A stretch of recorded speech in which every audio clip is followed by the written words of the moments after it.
approach that we take here at Kennedy, so we don't design instruments from the ground up like Goddard or JPL does. They get in there and they design all the instruments. We're taking a different approach. It's called modified COTS, or commercial off the shelf. So we take advantage of everything that the commercial industry has already developed and put all their money into, and we modify it for spaceflight. And so what we're doing is we take a mass spectrometer that's basically designed to monitor gases during semiconductor processes. That's a pretty harsh condition when they have all of these changing pressures and they have to monitor what kind of gases are in these tools that are making all of the things that are in our phones. So they've designed this instrument. Well, of course it's not been designed for vibration tolerance or radiation tolerance, but those are the things that we're concerned about. And so we take the instrument, we test it in our conditions, and then we modify what we break. So we break a lot of stuff here. It's actually a lot of fun. So we work closely with the company, and that's really important because we are not, I didn't design this detector or that board or anything else like that. I know how to use it. I know how it, how it functions. But if I wanted to change something on there, I really need to have the company that made it work as a consultant. And so we work really closely with them. They come down here. We said, hey, we want to vibe test this. The guy is up in Syracuse from New York. So of course they're like, yes, I want to come down to Florida more than I will bring down instruments and we will vibe test them. Yes, so they bring down their instruments. We take them over to our vibe lab. We shake them. We see what breaks, and then we fix that. And not only is that good for us because it gives us a vibration hardened instrument, but they take that information and they actually make modifications to their commercial instruments to make them more rugged. And so we're kind of like a test bed for them because we're so harsh that we kind of extreme break things for them. And so there were things like this glass detector right here. We put that on a vibration table and the whole thing shattered in one of the instruments. One of them it worked fine, it didn't shatter at all, but the other one just completely, like you could hear it was like jingle bells when you got the instrument off there.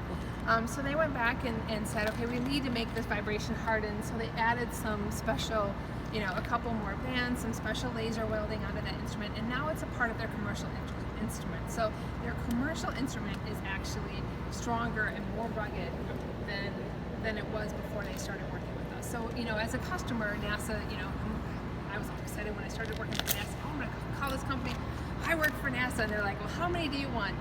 I want 3. And they're like, yeah, we're not really interested because they sell, hundreds of thousands of instrumentation, devices. So they're not really going to make money off of us.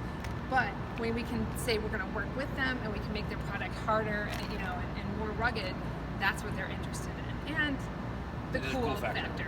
I mean, there is some of that. Our stuff's tested by NASA. What do you got? Yes.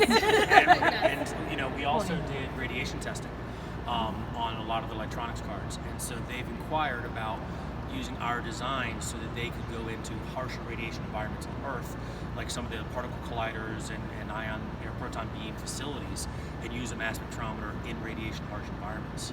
So we share our design with them, they share their design with us. Both parties are better for it. So it's a unique partnership. This is the approximate size. This is just a very coarse 3D printed model just for show and tell. That's the approximate size of the instrument that will be on the moon. So it's not very large. And what we do is we actually add, so their instrument would only be, took this section out. This is their electronics. We add a space processor, a space rated processor, and we add an interface power card because they're designed to work with regular Ethernet and a power brick plugged into 120 volts. We have to adapt that to what's standard for a spacecraft bus. So generally it's going to be 28 volts DC plus or minus 4 volts, maybe 6 volts. So we have a power adapter that takes their power in from the spacecraft, converts it to what the actual instrument needs, and then we actually will take in RS-422, if you care, protocol and convert it into Ethernet, and so they can talk to it. So we talk to the spacecraft because we don't know who the spacecraft's going to be. It's CLIPS. Okay. It's 9 different vendors, so we had to come up with what we believe are the most generic space interfaces. And so we have what we call the instrument interface unit that allows us to take almost any COS instrument on one side and a spacecraft on the other side, and that's what we've custom built in-house as well. So that way we are the most likely to have an easy interface to the spacecraft. We still may get one vendor that comes back with some wonky ideas of what they want their interfaces to be. But we could be able to adapt that pretty quickly without having to modify the mass spectrometer itself. Are they being competitive with each other where they're trying to have something like different, or are they trying to work, or the 7 different companies trying to work with you in communication? We will find out about a month. Okay. Oh, okay. We're in a We're blackout not period. allowed to talk to them right now. Yeah, it's actually a Oh, blackout period. Why? Why is Because that? if we tell, say she has a company, and I go and say, oh, by the way, I really would like to talk. CCSTS is my protocol. She has a leg up on your company. Yeah. So you then either have to give the same information to all 9 companies, but it's a lot easier to just say you give no information to anybody until they're awarded. We've already given them cut sheets, like basically a paper that says this is how much we weigh, this is our interface, this is our power requirements, our thermal requirements. So they have that for all 13 instruments. They decide off of that, then we can fine tune the interfaces once they're selected.